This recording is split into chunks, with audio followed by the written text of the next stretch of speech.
Australia's largest industrial auto and e-commerce website, Grays Online, now doing property auctions. Unbelievable. Stay tuned. We're going to tell you all about it.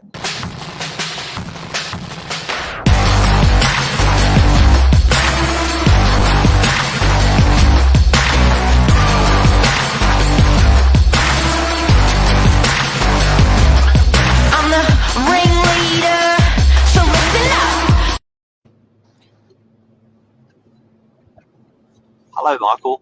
Yeah, good morning, everyone. Welcome to Morning Minutes. Myself, Michael Bergio, Mark Novak, episode 559. Grays, welcome Grays Online to the real estate industry. One property in particular has come to our attention, which was sold via basically Australia's largest commercial and e-commerce auctioneer platform where you can buy from bottles of wine, laptops, tractors, basically anything. It's an eBay, it's very similar to like an eBay auction house, basically.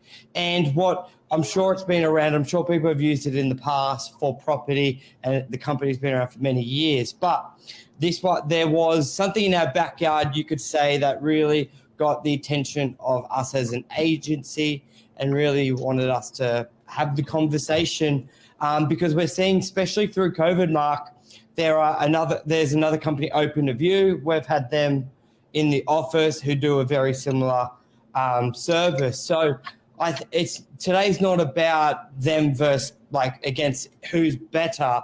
It's more the concept of these online auctions growing, how they're being done, and as agents we're learning as well. It was a big change to go from a physical auction to a Zoom auction to then now go to basically an all digital platform. And I think the trend will live on past COVID lockdowns. Yeah. What's your thought, Mark? Take us from the beginning. What sprung your attention on this? I know you and a couple colleagues watched it, as a fair bit of it. We got addicted. So we could interact, we could see the bidding.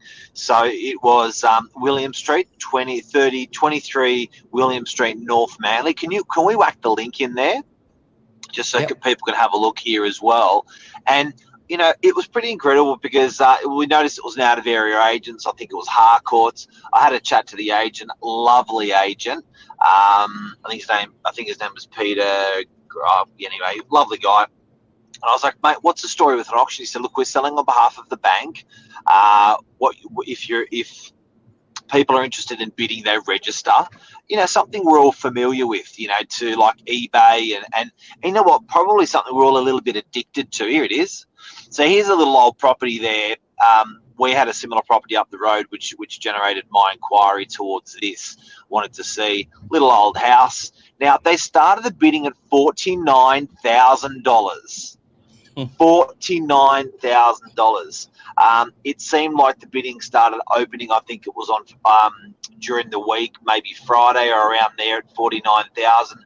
By Saturday afternoon, the bidding had hit 1.85, which was reserve. You can actually whack on those bids there. Have a look at this, guys. This is 269 bids on this property digitally. People had to register. And there you go, straight from Dot, first bid, so 49,000. HR Narrabeen, 2 days before it sold, 49,000, and then HR bid again, 49. Then Pinball came in at 50. Was there a reason it started on the 18th? Is that when they opened it up? Is that when someone was willing to do it? Because it sold on the 20th, or was it always planned? How does that work? I'm just going back on my 18th was Saturday that it opened. I believe it opened at 6 o'clock on Saturday, and I believe they aimed to close the auction at 6 o'clock on Monday. What was interesting is we had a property that we were selling as well, so we were interested in that result, so we could sort of bunny hop, beyond that as well. So we had our we had a best and fairest in Wattle, which we had at 6:30 because we were pretty keen to see this result. Problem was that the bidding didn't close on Monday, Burge, at 6. If you have a look at the bids right towards the end, from 6 o'clock, there was another flurry of probably 100 bids. But what this auction house did was, I couldn't work out the timing, Burge. What's the timing between the last bid and the second last bid? Because it seemed the auction self-extended itself. Hey? 10 minutes. Okay, so it seemed that if there hadn't been a bid for a further 10 minutes, then it closed the auction and sold to that person. You literally had to wait and watch during that period. So it's a pretty frustrating 10 minutes if you've got a bid in, and it's pretty easy to put in $1 more, and there's no auctioneer telling you it has to be $500 or $1,000 more. You can literally put any figure more. Have a look at some of these figures at this auction. They were quite unusual numbers. Yeah, people just picked anything. And there weren't, there's not as many 1,000s as you would have expected. Like $8,000 here, 1,000 there, 10,000, 9,000 there, 8,000 there. I think people also understand. Like they were playing. Yeah, I think so. It's interesting. But it really kicked. It's really like people were a little bit. It's like people got a bit playful, Burge. Like they didn't mind. They weren't shy about putting a weird number that suited them. A matter of fact, most of them actually did. I think that says something about the level of comfort people had with the system and bidding this way, that they could be quite playful and put $7 in or $7,000 in or whatever they did. Sure. So from about 4 o'clock to 6:30, it went from that 185 to 2.2. So it gives people time. But yeah, I think there's many ways to do it. You could say this is a success with it. I think just to be honest, how resilient the property market is, it may not even, I think you can get away with doing a lot. Like, is it better to do in person, online? I think they're all of the merits. All of them have their merits and can be used to sell. So it's just if we'll see more to it.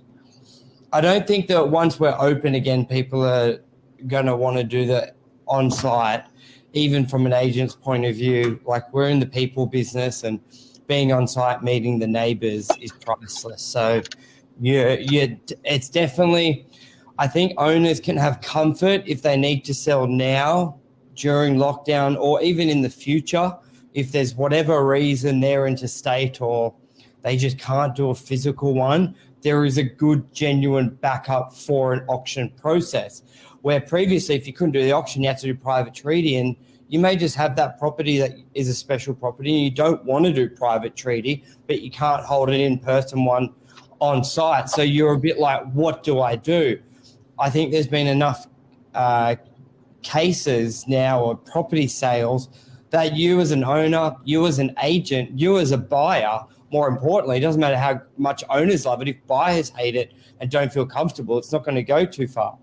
So I think, just with that as well, Grays Online, so they did your typical realestate.com domain, all the marketing, funneled everyone into it, and it sold. It's a great price. And yeah, I think you can sort of say, here's another method. If you're not happy with open to view, because a bit of pushback with open to view is, Mark, when you bid, you have to sign. Well, here's pushback, but here's security. Open to view, you have to physically sign a contract every bid. So it will stamp out the smaller bids because you want it to be a bit more powerful. You do that up front once, and then you bid as much as you want. Yes, correct. So it gives you a bit more I don't know, it's a layer of protection, but it's also people may be like, hey, I don't trust it. We already see the resistance with people doing DocuSign e-signatures throughout normal exchanges. So this one's a little bit is looser. Obviously, you have an account, but you would have to trust that. I'm sure they've got great protections because this is what they do, but you're not getting a signed contract. And in real estate, the signed contract is Bible. That's everything.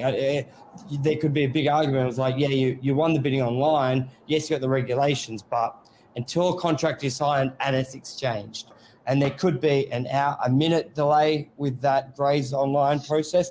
There could be a couple hours delay. You just don't know. So that is an area that's a little bit different, but that's no different to your Zoom auctions, Mark. People aren't signing a contract prior to entering the auction. Whoever bids it, we've got to send it off. So it's interesting. The Zoom auctions, we're registering bidders' identification, so it's pretty much the same idea. Someone there in person. When you have someone there in person at an auction, you don't have a signed contract out of them either. So it's the same process via Zoom. That's via the actual same paperwork, whether Zoom or in person. But what's interesting is Grays Online is transacting. I would imagine hundreds of thousands of properties in the course of the year. Their processes would be pretty good.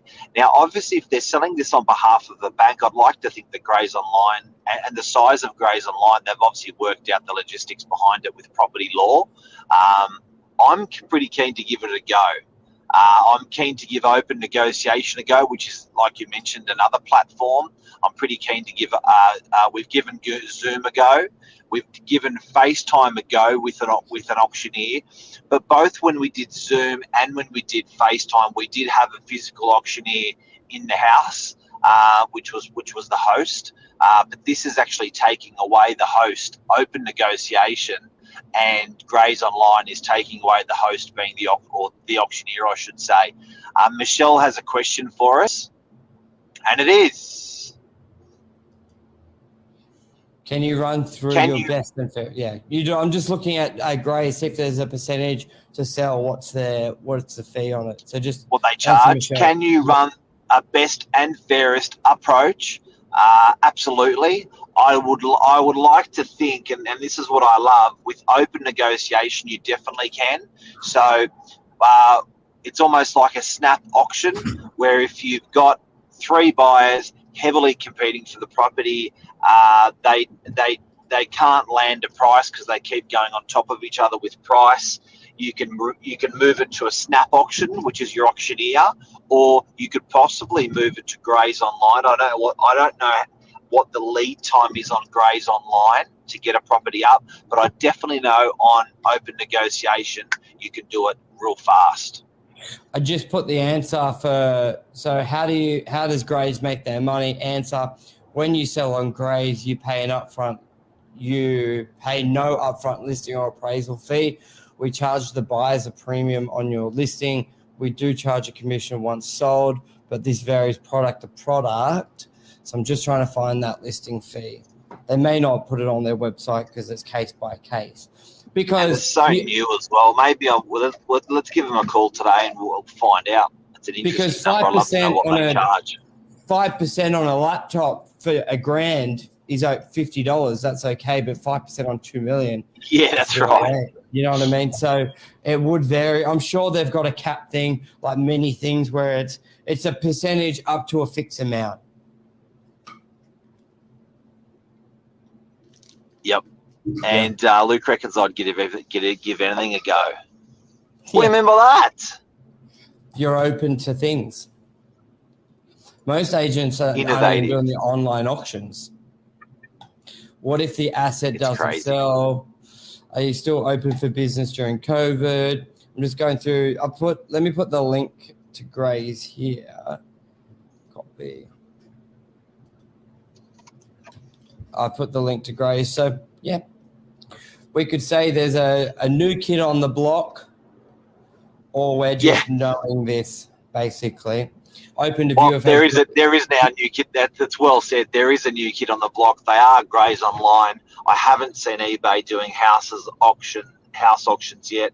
I'm now seeing Grays do it. I'm now seeing Open Negotiation do it. It's just a real exciting time. It's just a real exciting time with this sort of stuff.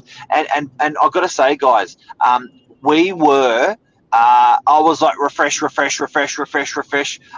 The last 15 minutes of the auction, I must have refreshed 300 times, and the reason why we were looking at this auction was, one, it was Grays Online. We were intrigued, but most importantly, we had an almost identical property down the road that we sold for $85,000 more, and we wanted to know for our owners and for our buyers. But my point of that refresh is it was interactive and fun.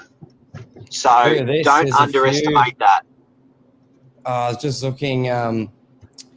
Hang on, there's a few houses on there. Give me 2 secs. Where was it? It was here. So you've got one in Victoria that's sold. I think you can look at let's see if you can look at all the bidding history. Inquires. Does it have a bidder's premium on there? 708,000. This lot belongs to assets for sale. I don't see bidding history. Let me try something else that's for sale. So let's look at this. View now.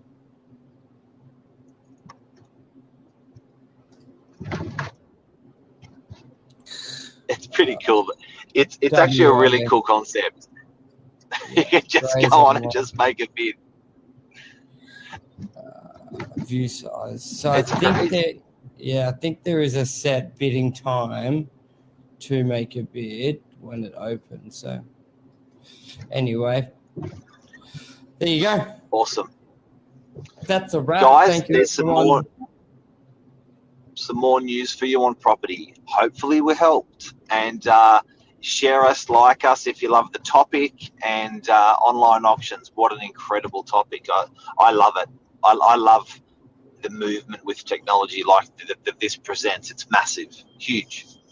Alrighty, thank you everyone. Cheers. Bye. Have a great day.